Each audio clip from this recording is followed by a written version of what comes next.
মঙ্গলবার দক্ষিণ কলকাতায় নিজের বাড়িতে হৃদরোগে আক্রান্ত হয়ে প্রয়াত হলেন মহানায়িকা সুচিত্রা সেনের জামাই ভরত দেববর্মা।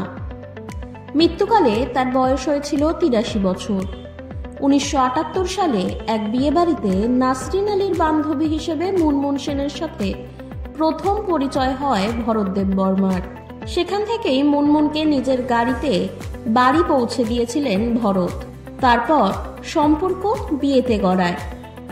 ওই বছরের ফেব্রুয়ারি মাসেই শুরু হয় তাদের দাম্পত্য জীবন।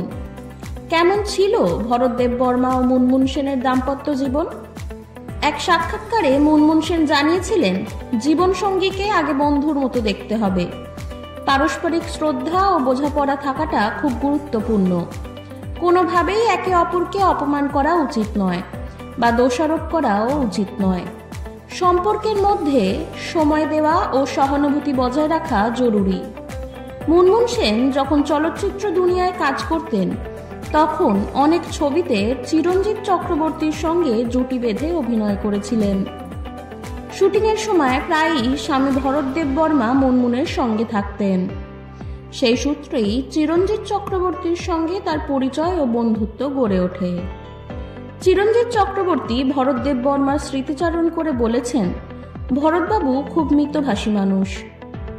তিনি কম কথা বলতেন, কিন্তু অত্যন্ত রসিক ছিলেন। মাঝে মাঝেই মজার কথা বলে আমাদের হাসাতেন। অমরকণ্টক ছবির শুটিংয়ের সময় মুনমুন মজা করে আমার হাতে সত্যি সত্যি কামড়ে দেয়।